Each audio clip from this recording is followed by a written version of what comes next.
سلام. خب بچه‌ها ما امروز اومدیم با یه برنامه دیگه در رابطه با وسایل بازیافتی. گفتیم بیایم هم راجع به وسایل بازیافتی صحبت کنیم، هم دو تا وسیله بیاریم که غیر قابل استفاده بوده و بیایم مثلا با وسایل قابل استفاده بشه. تو شیشه ویسکی آوردی؟ شیشه جین آوردم. بعد گفتم که میخوام باهاش چیز درست کنم، جاشمی به این شکل یه خورده روشو خوشگل کنم چون این مشکیه مثلا قرمز خوشگل میشه. تو چی میخوای درست کنی؟ منم از این حالت قمقمه هایی که میخوام سر اینو سوراخ کنم توش نی بره ولی نی نیاوردم. نی میخوام بذارم و شیشه‌ش رو اوکی کنم. اینم جای قهوه بود، قهوه‌ام تموم شد. ایوه جالب. ما وسط تابستونیم خب و اینکه هوا امروز هم گرمه ولی ما در این نقطه‌ای که هستیم انقدر سرد و باد میاد مجبور شدیم که شرکت کنیم. باد سرد، باد قطبی. من که میخوام اینو روشو چند تا گل بکشم، گلای قرمز. حالا نمیدونم خوب شه یا نه ولی چون مشکیه به نظرم گلای قرمز بامزه میشه. گل قرمز روش بازیافت کردن وسایل خیلی خوبه به خاطر اینکه همونطوری که میدونین الان هر سال داره کلا جهان رو به گرمی میره. دقیقاً. و اینکه هر سال رکورد سال پیشو میشکونه، یعنی چیزایی که به محیط زیست آسیب میرسونن انقدر زیاد شده که باعث شده هر سال کلا کره زمین رو به گرما بره و آره در کار خیلی جالب نیستش این کار. الان اینجور کشورها یه کار خوبی که میکنه، مثلا توی خاورمیانه و ایران یادم خیلی از وسایل یه بار مصرف پلاستیکی خیلی استفاده میکنیم واقعا، ولی اینجور کشورها بیشتر میان از مثلا لوازم یک بار مصرفای چوبی استفاده میکنن و اصلا سعی میکنن تا اونجایی که میتونن پلاستیک به کار نبرن. تقریبا همه چی تو پلاستیک داره از بین میره. یعنی حتی الان وقتی مثلا میریم یه جا خرید دسته‌بندیایی که میدنم دیگه کاهی و کاغذی و از این چیزاست دیگه، پلاستیک یعنی استفاده نمیکنم و امیدوارم که واقعا این شکلی هم بشه. البته الان دیدی که لباسا و اینا رو هم دارن بازیافت میکنن که دوباره ازشون استفاده کنن. خیلی خوبه. یا مثلا یه کارای این شکلی میکنن که من یادم چند سال پیش تبلیغ یه مدادی بود که میگفتن این مداد وقتی تموم میشه تو میتونی بکاریش و یه درخت ازش. بله. بچه‌ها اینو شنیدین که جدیدن خب این آزمایشو دارن انجام میدن که انسانو میذارن توی دونه مثل پیاز گل. خب یعنی انسان میمیره رو میذارنش توی تابوت گرد مانند خب و توی این تابوته یه چیزهایی که با بدن انسان تغذیه میکنه و باعث میشه بعدن این تبدیل به درخت شه. یعنی بدن انسان در واقع یه جوری تجزیه میشه که کود میشه. آره کود میشه برای درخته و خیلی خدای خیلی این کار، ولی من خودم دوست ندارم این کارو بکنم. یه چیز هم بگم در کل وقتی که حالا توی بعضی از فرهنگا که مثل ایران یعنی مثل خودمون که دفن میکنیم خب این جسد برمیگرده به خاک دیگه. البته راست میگه واسه گیاه و این حرفا. دیدی توی جاهایی که البته تو تهران که نه بیش صحرا ولی نه خواستم همینو بگم که بیش صحرا نه بیابونه، ولی تو جاهای مختلف مثلا تو شمال و این حرفا جاهایی که قبر و اینا هستش پر دار و درخته، یعنی بهترین میوه رو اونجا میده. جدی میگی؟ پس بچه‌ها بهترین کود جسد. آره قلمو از شما داشته باشم. آره اینم قلمو بردم برای شما. آره به نظرم اینجور کارا خیلی جالبه. آره بامزه است دیگه. من چند تا اطلاعاتم در آوردم. تو سال 2023 میدونی تقریبا چقدر تن زباله تو دنیا ایجاد شد؟ 25,000 نه 2.5 تن.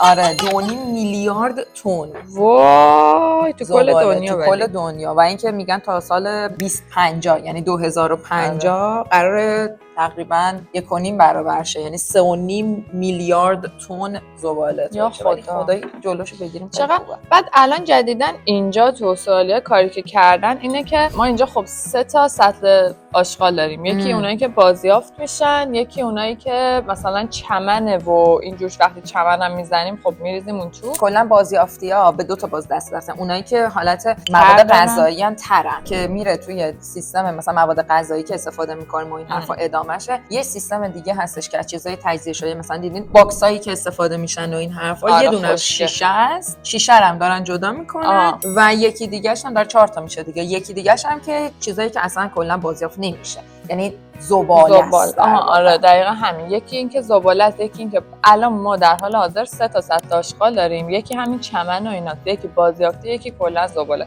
که الان دولت چیکار کرده؟ داره دوباره سطل آشغالی یا تو شهر پخش میکنه که مختص پوست مثلا میوه ها یا مثلا خود میوه ها یا غذا. نسینا اونو داره. آره همین شما تازه. آره نه هنوز برامون نیومده ولی تازگی‌ها. و اینکه تو برجا یه دستگاهایی گذاشتن که این مواد غذایی ترو میذارن توش و همونجا چند ساعت طول میکشه که تبدیل به کود میشه و دیگه نیازی نیست خب کلا ببرن. ولی خب خونه‌های ویلایی و این آشغالا هستن که میان جمع میکنن. آره زباله جمع کن میان جمع میکنن میبرن کلا کود میکنن و خب خیلی این به نظرم محیط زیست میتونه کمک کنه. ولی یه چیز جالب دقیقاً همین که گفتی خیلی جالبه. اینجا خب توی برجا همونجا دستگاه کودسازی هست، یعنی در واقع کامیونای آشغالی که میان آشغالا رو نمیبرن، کودا رو میبرن. خیلی خوشم میاد این موضوع. ولی خب برای خونایی که هاوسه و این حرفا نمیصرفه. اصلا نمیتونن خب این کار کنن. بعد اونایی که برجن خب خیلی جایی میذارن که خیلی بوش نیاد، به خاطر خب خیلی بوی بدی داره. یعنی من اون این که حالا پلاستیکی نیست، این شیشه‌ایه، ولی هر یه دونه کلا بطری پلاستیکی مثلا بطری‌های آب و این حرفا 450 سال طول میکشه تا به طبیعت بازگرده. واقعا خیلی واقعا این پلاستیک واقعا یه چیز مزخرفیه در کل. کلا چیزایی که نفتیه و اینجوری با نفت درست میشه کلا به محیط زیست خیلی آسیب میزنه. خب بچه‌ها این از جایی که شیشه‌ایه اما رنگ اکریلیک داریم رنگ نمیگیره، کامل رنگ نمیگیره، در حد برای منم همین شکلیه. در همین حد دارم فکر میکنم که روش یه کاغذ بچسبونم و بعد رنگ کنم. آره میتونی با کاغذای دو اصلا به جای این کارا اینو هی با نخ رنگی بچسبونم. ازم قشنگ‌تر میشه. اوکی. چون میخواستم که حقیقتا طرحی که داشتم این بود، میخواستم پیشی درست کنم. اینه. خب خیلی راحت تره با اون. ولی پیشیه رو نمیشه، فقط رنگی میشه با چی. خب نه اینو اول این یه تیکشو مگر اینکه اینو اول بزن، بعد اینا رو همین شکلی مثلا این بزن، بعد که اینو زدی چند لایه بزن روش چش قرار پایین. چی گفتی خود می‌تونی؟ آره دیگه این من کاغذی نیست. نه روی رنگ نمیگیره. نه. آره خلاصه که من برم نخ بیارم. اگه به نظرتون این چسب استیکی ها جواب میده یا نه؟ نه. اگه نداد دیگه چسب عادی استفاده دیگه. آها یه چیز جالب، میدونستی که توی مدار زمین هم آشغال هست؟ یعنی تو فضا. ببین واقعا وقتی پای انسان ها به حتی فضا هم باز شده، نه اون دیگه انسان ها نیستش، اون دیگه واقعا این قطعات زباله از ماهواره ها و همین دیگه. آره در این شکلی. آره انسان دستی در کار همه چی داره این. آره بعد دیگه هیچی دیگه این شکلی تقریبا میگن 170 میلیون زباله هستش توی توی فضا. باز خدا رو شکر تو آسمون دیگه ما الان در حال حاضر آشغال نمیم، چون جاذبه زمین وجود داره و نمیذاره که مینداختن رو سرمون مثلا. آره فکر کنم مثلا هواپیما سوارش یهو میافتاد رو سر.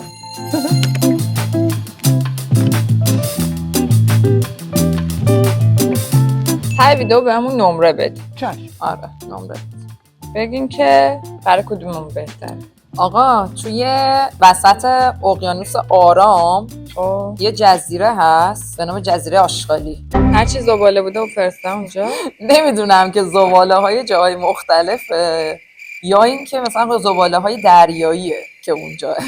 وای چقدر بد. و این که وسعت این جزیره‌ای که توی اقیانوس آرامه 3 برابر وسعت مثلا کلا فرانسه است.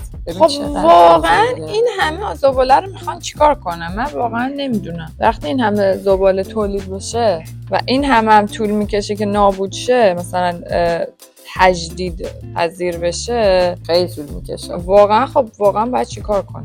بعد میدونین چقدر مثلا همین آتش بازی و همین فقط زباله نیست، کلا انسان خیلی به موجودات زمین و نه اصلا این حیوونا چقدر همین آتش بازی میدونید چقدر باعث میشه که آسیب ببینن همین پرنده ها و انقدر گناه دارن. دلم واسه اونا خیلی میسوزه. آره واقعا با اینکه زیاد نیست، ولی البته مثلا یه جایی مثل کراون آخر هفته ساعت 9 شب آتش بازی داره. یعنی آتش بازی که نه بالاخره خب یه آتیشی میزنه و ولی خوبیش اینه که اون صدا نداره، چون خیلی هم صداها هم اذیتش آره خوشبو میترسم.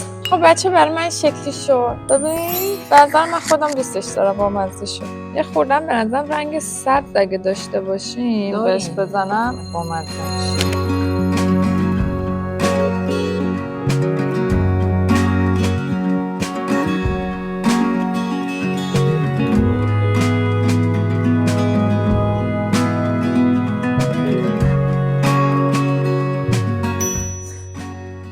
عزیزم واقعا عزیزم نداره ولی خب گلدون با مزه شد. ولی تو خیلی خوشگل برای تو هم قشنگ شد. بچه از هر چیزی که داشتیم استفاده کردیم برای اینکه یه چیزی رو طراحی کنیم. از اینم میتونیم به عنوان گلدون استفاده کنیم، از اینم میتونیم به عنوان جاشمی استفاده کنیم.